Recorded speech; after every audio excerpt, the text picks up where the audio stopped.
Jornal Brasil Atual. As notícias que os outros não dão. Agora são 7 horas e 37 minutos e após reivindicações do movimento sindical bancário, a Caixa Econômica Federal avançou em medidas de proteção contra o coronavírus. E a respeito disso, nós vamos conversar com o diretor do Sindicato dos Bancários de São Paulo, Dionísio Reis. Bom dia, Dionísio. Bom dia.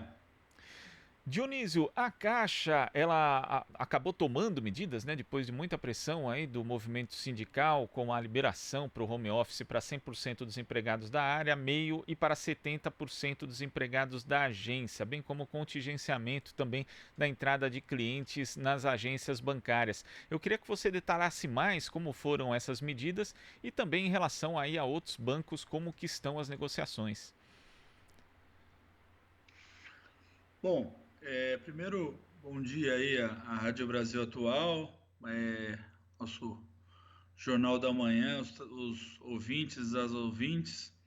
A gente, além de ser diretor dos sindicatos bancários, aqui em São Paulo, a gente também coordena a Comissão Executiva dos Empregados da Caixa e faz as negociações no Comando Nacional específicas das questões da Caixa, dos empregados da Caixa Econômica Federal, né?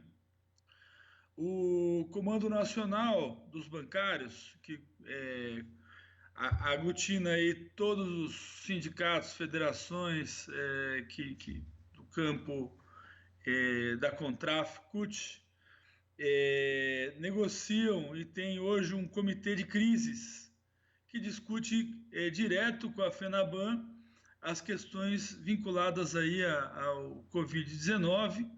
Hoje a gente tem cerca de 250 mil trabalhadores no home office.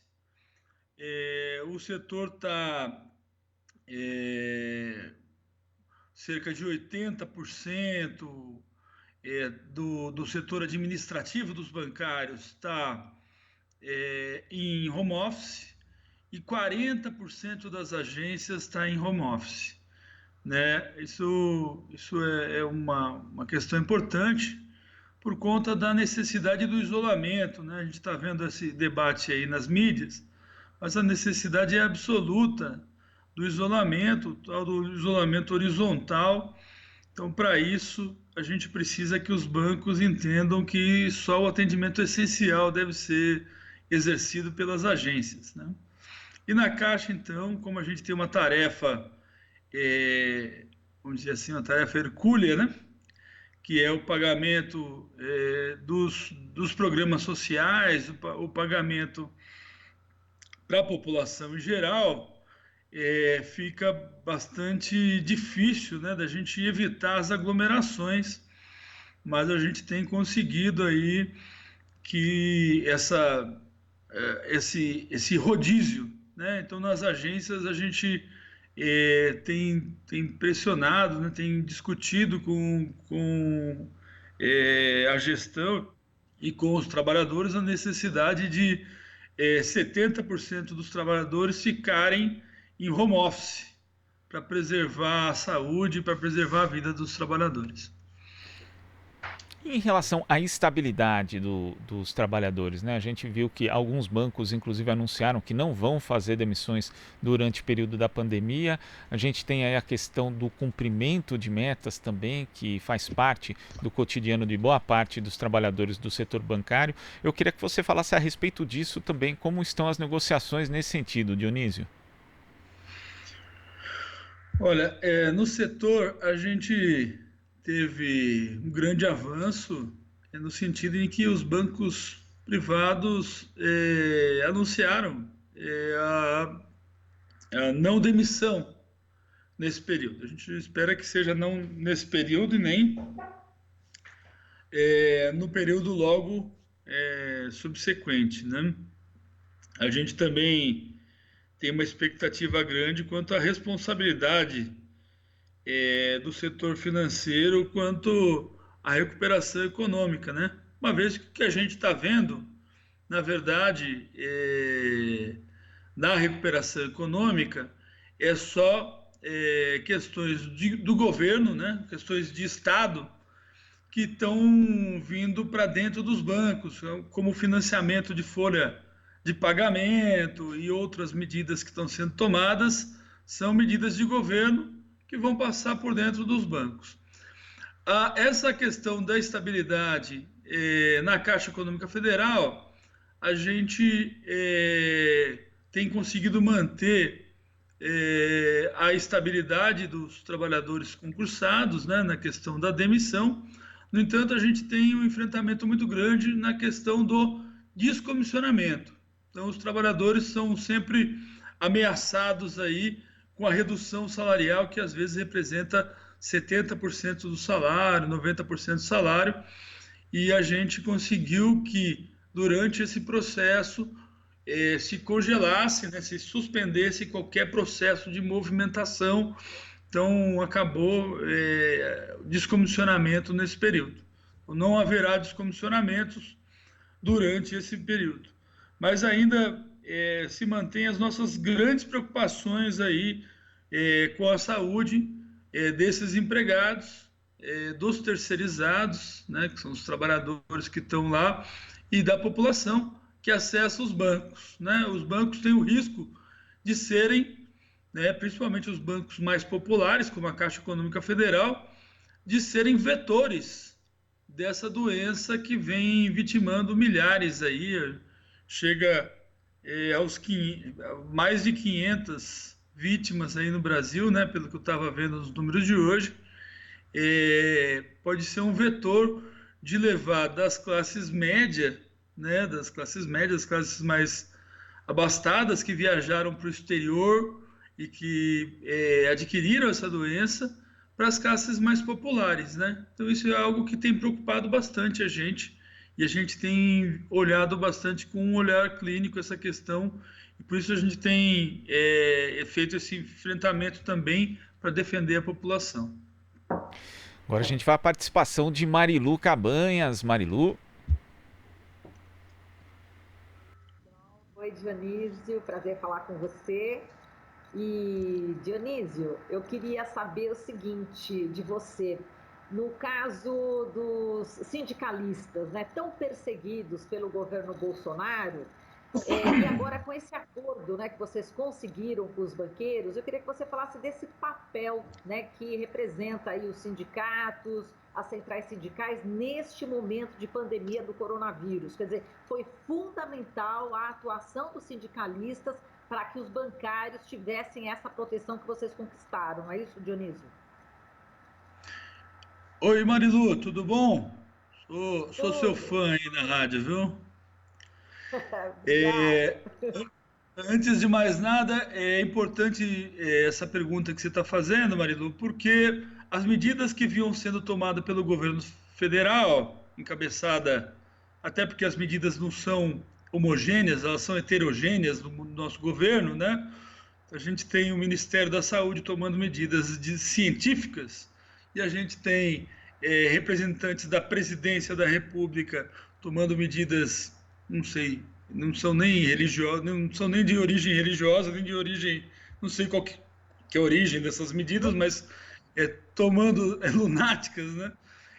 Mas a gente viu as medidas provisórias vindo com o sentido de aprofundar, e aí não é tão lunático assim, Marilu, aprofundar o neoliberalismo, né? Então, o que a gente viu? Um sentido de oportunismo do sistema. Eu já boto o sistema financeiro nessa história também, mas do patronal, através desse lunático aí, mas principalmente do seu Paulo Guedes, de aprofundar reformas, como a reforma trabalhista e, por exemplo, na questão dos acordos, né, o que estava pendente nas reformas trabalhistas, como acordos individuais, né, passou nas medidas provisórias do Bolsonaro a possibilidade de se implementar pela empresa sem acordo nenhum. inclusive sem o trabalhador concordar, você poder suspender contrato, você poder fazer banco de horas, você poder fazer um monte de questões sem a participação de sindicato, sem a concordância do trabalhador. Né? Então é fundamental, é importante para o trabalhador entender a importância dos sindicatos, né? Seja nesse momento de calamidade, seja nos momentos do dia a dia, porque se a gente tem hoje direitos para se manter, ou para a gente conseguir lutar com esses direitos, é porque esses direitos foram conquistados em momentos, em conjunturas melhores, né? Então é fundamental que o trabalhador tenha esse entendimento. Né? A gente tem, no setor bancário, a gente tem uma convenção coletiva nacional que põe a gente em pé de igualdade, né? A gente põe os bancários, seja ele aqui em São Paulo, seja ele lá no norte, né? Onde a gente tem municípios ribeirinhos que só têm acesso de barco, né? Então os bancários que atendem nas agências barco têm uma série de direitos que são os mesmos direitos do bancário que está aqui na Paulista, na Avenida Paulista, né? E nos bancos, e especificamente os bancos públicos e bancos privados também, a gente tem acordos específicos que vão além, né? Que são aditivos a essa convenção coletiva. No caso da Caixa, tem uma série de direitos que vêm desde do final da década de 90 aí, vem incrementando esse acordo. E aí a nossa grande briga é manter esses direitos e conseguir fazer com que o trabalhador entenda isso, né? Porque o que fica colocado para ele é que na reforma trabalhista ele sozinho poderia fazer os seus acordos, né? E o que estão querendo colocar para ele agora, durante uma pandemia, é que o governo, o patronal, pode, de uma hora para outra, implementar questões, apesar dele, né?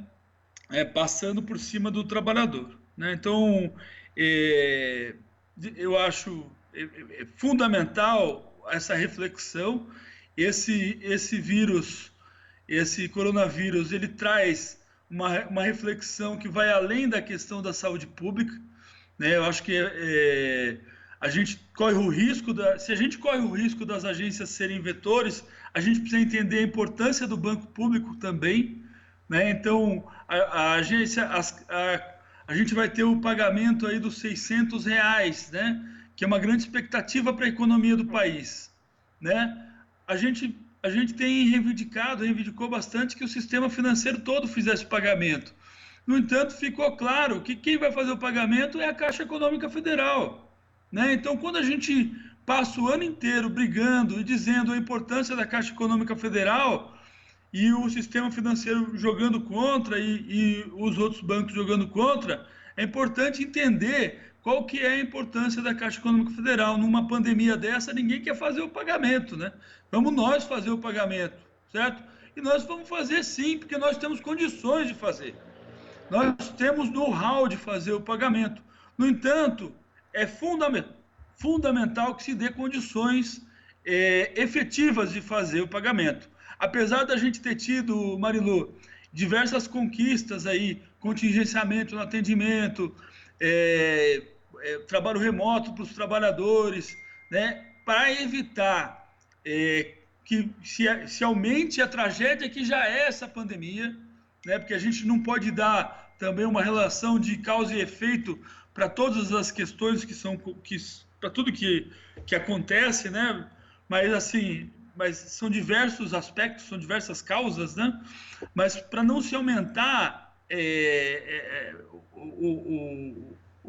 quão horrível é os efeitos dessa pandemia, é fundamental que os bancos adotem um agendamento por telefone, porque não é possível você ir para frente de uma agência bancária e encontrar aquela enorme fila com um monte de gente aglomerada, né? Enquanto o rico, enquanto a classe média alta tem acesso ao internet banking e pode resolver suas questões à distância, né, o pessoal que geralmente tem menos acesso à informação e que vai precisar dos R$ 600 e que precisa todo dia sair de casa, né, que são os setores mais populares né, da população, os setores mais simples da população, e que saem das comunidades que tem que sair com o transporte público, eles vão para as agências da Caixa, se aglutinam e depois voltam para as comunidades, né? Então é fundamental que se tenha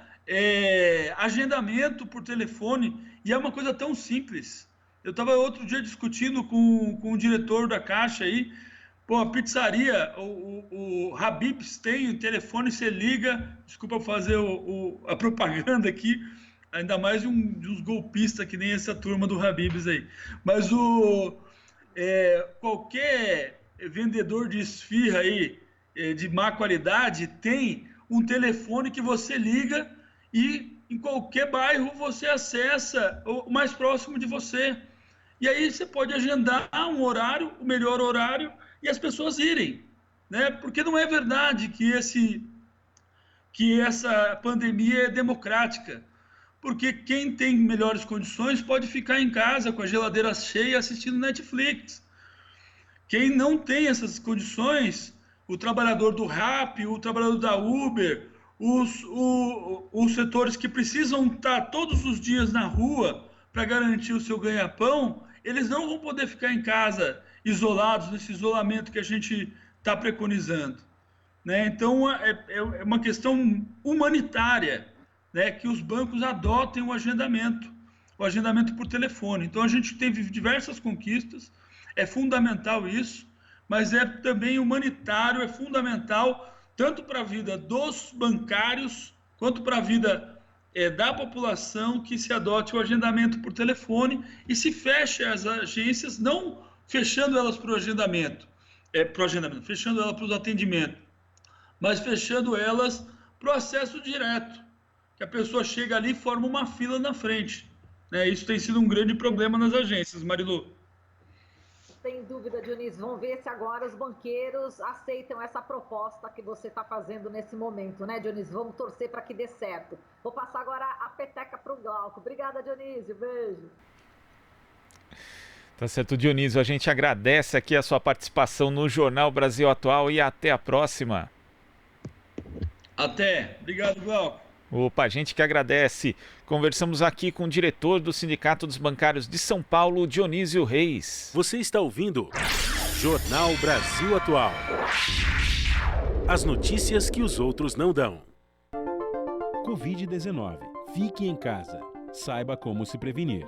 Evite ficar em contato próximo a pessoas com febre e tosse. Evite aglomerações e procure um serviço médico se apresentar sintomas graves como febre, tosse e dificuldade de respirar. No momento, não há recomendação para uso de máscaras para a população no geral. Quem estiver saudável não precisa se preocupar com isso, mas todos devem sempre fazer a higienização das mãos com água e sabão ou álcool gel e evitar contato com mucosas de nariz, boca e olhos. São cuidados simples, importantes e que devem ser frequentes para prevenir doenças contagiosas. Uma campanha da Rede Brasil Atual, TVT, Brasil de Fato e Rádio Brasil Atual. Imprensa contra o vírus.